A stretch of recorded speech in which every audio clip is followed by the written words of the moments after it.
नमस्कार बच्चों। आइए बच्चों, आज हम अध्याय 1 परिमेय संख्याएं, इसके अंतर्गत इसका दूसरा प्रश्न, निम्नलिखित में से प्रत्येक का योज्य प्रतिलोम ज्ञात कीजिए। ये देखते हैं। यहाँ पर देखिए, यहाँ पर पहला दिया है 2/8, दूसरा दिया है ऋण 5/9, तीसरा दिया है ऋण 6/5, चौथा दिया है 2/9 और पाँचवा दिया है 19/6। तो देखिए, जो यहाँ पर संख्याएं दी हैं, इन संख्याओं का हमें योज्य प्रतिलोम ज्ञात करना है। तो ठीक है बच्चों, आइए बच्चों देखते हैं कि योज्य प्रतिलोम क्या होता है। देखिए बच्चों, योज्य प्रतिलोम, अगर हमें दो संख्याओं का योग करें और उनका योगफल यदि शून्य हो तो ऐसी संख्याओं को एक दूसरे का योज्य प्रतिलोम कहते हैं। देखिए, योज्य प्रतिलोम जो होता है ये हमेशा उल्टी चिन्ह वाली संख्या होती है। जैसे कि यहाँ पर मान लीजिए हमारे पास पहला दिया है 2/8, तो हम इसका योज्य प्रतिलोम, देखिए यहाँ पर प्लस 2/8 है, तो हम इसका योज्य प्रतिलोम कैसे ज्ञात करेंगे? प्लस का माइनस हो जाएगा तो ऋण 2/8 होगा। तो आइए हम देखते हैं,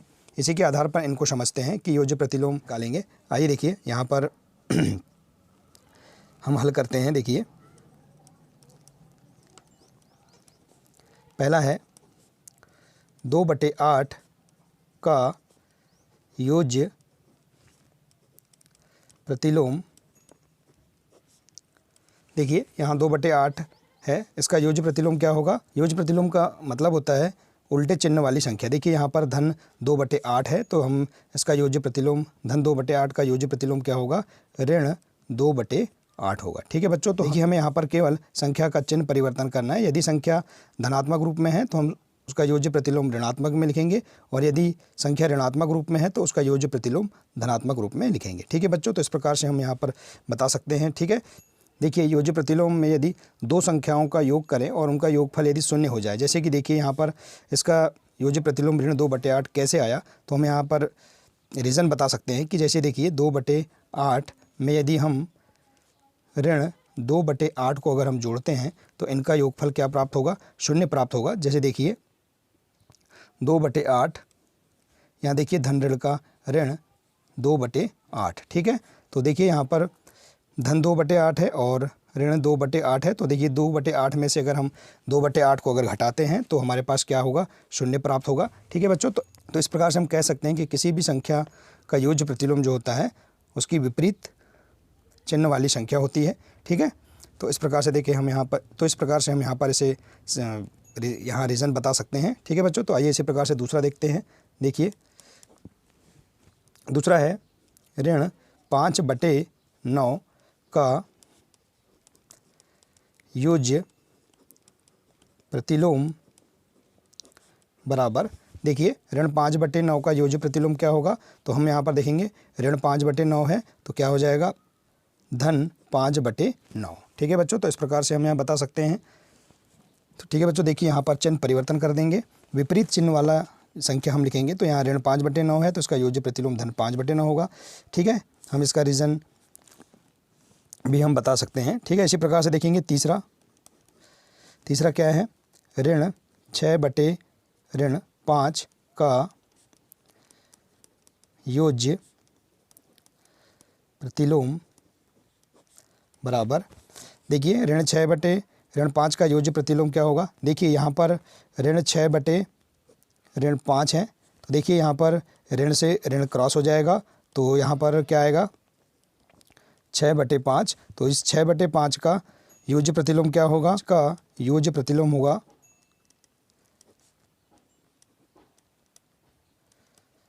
क्या होगा योज्य प्रतिलोम? ऋण 6/5 होगा। ठीक है, तो इस प्रकार से हम यहाँ पर बता सकते हैं कि ऋण 5 का योज्य प्रतिलोम ऋण 6/5 होगा। ठीक है बच्चों, तो इस प्रकार से हम बता सकते हैं। ये इसी प्रकार से चौथा देखते हैं। देखिए, इसी प्रकार से चौथा है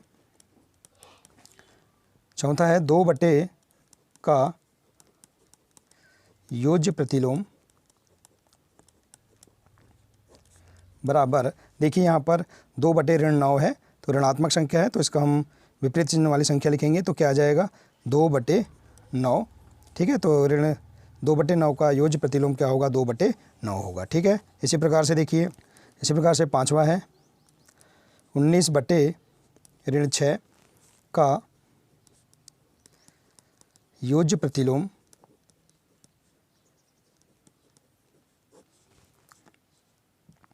क्या होगा 19/6 होगा। ठीक है, तो इस प्रकार से हम यहाँ पर इसे लिख सकते हैं। ठीक है बच्चों, तो इस प्रकार से आप प्रश्न दूसरे में जो संख्याएं दी हैं इनका योज्य प्रतिलोम ज्ञात कर सकते हैं। ठीक है बच्चों, आइए इसी प्रकार से प्रश्न तीसरा देखते हैं।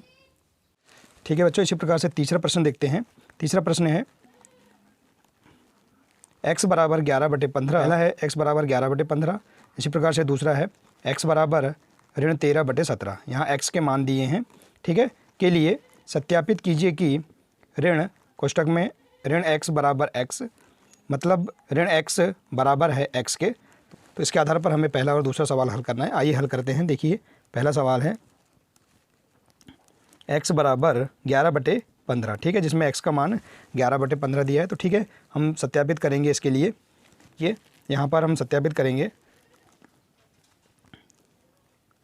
ऋण x बराबर है x के। तो देखते हैं LHS बराबर RHS। ठीक है, यहाँ देखेंगे दोनों लेफ्ट हैंड साइड और राइट हैंड साइड है। तो हम देखेंगे दोनों पक्षों में x का मान, पहले सवाल के जो x का पहले का जो x का मान है इसका मान रख देंगे। आइए रखते हैं। देखिए ऋण, यहाँ देखिए लेफ्ट हैंड साइड में x का मान रखेंगे। x का मान है 11/15 बराबर राइट हैंड साइड में x का मान 11/15। ठीक है, तो हम दोनों पक्षों को हम बराबर करेंगे। तो देखिए यहाँ हम इससे हम कोष्टक हटाते हैं। तो देखिए कोष्टक हटाएंगे तो ऋण का क्या हो जाएगा, धन हो जाएगा। तो यहाँ पर क्या आएगा, कोष्टक हटाने पर यहाँ गुणा हो जाएगा। तो ऋण और ऋण का गुणा होगा। तो हमारे पास तो क्या आएगा 11/15। ठीक है, बराबर 11/15। तो देखिए बच्चों, इस प्रकार से हम यहाँ देखेंगे दोनों पक्ष बराबर हैं। तो हमें यही सिद्ध करना था, अतः हमें यही सत्यापित करना था। तो अतः क्या होगा, LHS बराबर RHS, दोनों पक्ष बराबर है। तो यही सिद्ध है। ठीक है, तो यही इसका आंसर होगा। इसी प्रकार से हम दूसरा देखते हैं। देखिए दूसरे में x का मान है x बराबर ऋण 13/17।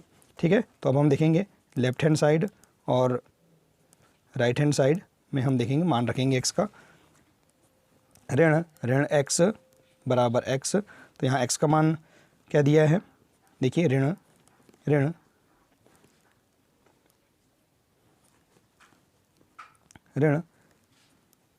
13/17 बराबर ऋण 13/17। ठीक है, तो देखेंगे इसे हम यहाँ पर इसको अगर कोष्टक को हटाते हैं तो यहाँ ऋण का क्या हो जाएगा, धन हो जाएगा। और अब यहाँ बचेगा कोष्टक में ऋण 13/17 बराबर ऋण 13/17। ठीक है, तो देखिए अब हम यहाँ से कोष्टक हटाते हैं तो क्या आएगा यहाँ पर, तो यहाँ पर क्या बचेगा, ऋण 13/17 बराबर ऋण 13/17। ठीक है बच्चों, तो इस प्रकार से देखेंगे हम। देखिए तो हमें यहाँ पर दोनों पक्ष, देखिए हमें यहाँ दोनों पक्ष बराबर प्राप्त हो चुके हैं। तो अतः क्या आएगा, LHS बराबर RHS। तो इस प्रकार से हमें यही सिद्ध करना था। ठीक है, तो हम इस प्रकार से इसे हल कर सकते हैं। ठीक है बच्चों, ठीक है बच्चों, तो आप इस प्रकार से हल कर सकते हैं। आइए इसी प्रकार से अगला प्रश्न देखते हैं। आइए बच्चों, अगला प्रश्न है प्रश्न चौथा, निम्नलिखित के गुणात्मक प्रतिलोम ज्ञात कीजिए।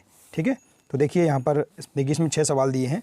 इन 6 सवालों के हम जो संख्याएं दी हैं इनके गुणात्मक प्रतिलोम ज्ञात करेंगे। तो आइए बच्चों हम इसे हल करते हैं। देखिए यहाँ पर हम समझ लेते हैं कि गुणात्मक प्रतिलोम क्या है। तो देखिए गुणात्मक प्रतिलोम का मतलब होता है कि हमारे पास जो भी संख्या दी है उसकी हम उल्टी संख्या लिखेंगे। जैसे कि यदि मान लीजिए हमारे पास जो भी संख्या दी है हम उस संख्या को उल्टे रूप में लिखेंगे। जैसे कि यदि हमारे पास 5/6 दिया है तो इसका गुणात्मक प्रतिलोम क्या होगा, इसका गुणात्मक प्रतिलोम होगा 6/5। ठीक है, क्योंकि हम इसका उल्टा मतलब हर को अंश में करेंगे और अंश को हर में कर देंगे। तो हम इसका उल्टा रूप लिख देंगे। तो यही क्या होगा, इसका गुणात्मक प्रतिलोम होगा। ठीक है बच्चों, इसी के आधार पर आप समझ सकते हैं। देखिए हमने पिछले प्रश्न में किया था योज्य प्रतिलोम। योज्य प्रतिलोम में हमने संख्या में केवल चिन्ह बदल कर लिखा था, उसके उल्टे चिन्ह वाली संख्या लिखा था। और इस गुणात्मक प्रतिलोम में हम संख्या को उल्टे करके लिखेंगे। ठीक है बच्चों, तो इस प्रकार से हम यहाँ पर गुणात्मक प्रतिलोम को समझ सकते हैं। इसी के आधार पर हम इन सवालों के गुणात्मक प्रतिलोम ज्ञात करते हैं। जैसे कि पहला हमारे पास दिया है देखिए ऋण 13 का गुणात्मक प्रतिलोम बराबर, ठीक है। तो देखिए हम ऋण 13 का गुणात्मक प्रतिलोम क्या होगा, देखिए यहाँ पर ऋण 13 है, ऋण 13 में देखेंगे हम यहाँ पर इसके साथ यहाँ पर अगर हम 1 लिखते हैं, हर में अगर 1 लिखते हैं तो इसके मान में कोई परिवर्तन नहीं होता है। तो हम इसका गुणात्मक प्रतिलोम किस प्रकार से लिख सकते हैं, हम इसकी संख्या को उल्टा लिख देंगे। तो देखिए ऋण 1/13, तो हमारे पास क्या होगा, ऋण 13 का गुणात्मक प्रतिलोम ऋण 1/13 होगा, ठीक है बच्चों। तो इसी प्रकार से दूसरा देखते हैं, बराबर इसी प्रकार से देखते हैं दूसरा, ऋण 13/19 का गुणात्मक प्रतिलोम। तो ऋण 13/19 का गुणात्मक प्रतिलोम क्या होगा, 19/13, ठीक है बच्चों। तो इस प्रकार से हम लिख सकते हैं यहाँ पर, ठीक है। इसी प्रकार से हम लिखेंगे तीसरा, देखिए तीसरा है 1/5 का गुणात्मक प्रतिलोम। तो देखिए 1/5 का गुणात्मक प्रतिलोम क्या होगा, 5/1 होगा, मतलब हम संख्या का उल्टा लिख देंगे, ठीक है बच्चों। तो यही इसका गुणात्मक प्रतिलोम होगा। इसी प्रकार से अगला देखते हैं चौथा, ठीक है। चौथा में क्या है, देखिए ऋण 5/8 गुणा ऋण 3/7, ठीक है, का गुणात्मक प्रतिलोम, ठीक है। तो गुणात्मक प्रतिलोम क्या होगा इसका, देखिए यहाँ हम इसे हल करेंगे, ऋण 5/8 गुणा ऋण 3/7, ठीक है। इसको हम करेंगे, देखिए 5/8 हम कोष्टक हटाएंगे तो यहाँ क्या हो जाएगा, गुणा ऋण 3/7, ठीक है। तो इसे हम देखते हैं, हल करेंगे। देखिए यहाँ पर अंश का गुणा में, देखिए भिन्नों का गुणा में अंश का अंश से गुणा, हर का हर से गुणा हो जाएगा। तो ऋण का धन और 5 गुणा, देखिए 5 गुणा, तो इसे क्या लिखेंगे, 5 गुणा 3/8 गुणा 7, ठीक है। इसे हल करेंगे, देखिए इसके बाद 5 × 15, ठीक है, और 8 × 7 = 56, ठीक है। तो 15/56 यह हमारे पास संख्या आ गई। तो इसका अतः हम यहाँ लिख सकते हैं 15/56 का गुणात्मक प्रतिलोम बराबर क्या होगा, 56/15, ठीक है बच्चों। तो यही इसका आंसर होगा। आइए इसी प्रकार से पांचवा सवाल हल करते हैं। देखिए पांचवा में है ऋण 1 गुणा, कोष्टक में है ऋण 2/5, ठीक है। तो हम इसे हल करेंगे, देखिए तो हल करेंगे, पहले हल कर लेते हैं। देखिए ऋण 1 गुणा, कोष्टक हटाएंगे तो क्या आएगा, यहाँ ऋण 2/5, ठीक है। अब हम गुणा करेंगे, देखिए ऋण का धन हो जाएगा और 1 दूनी 2, 2/5, ठीक है बच्चों। तो यहाँ पर इस प्रकार से 2/5 आ जाएगा। तो हम 2/5 का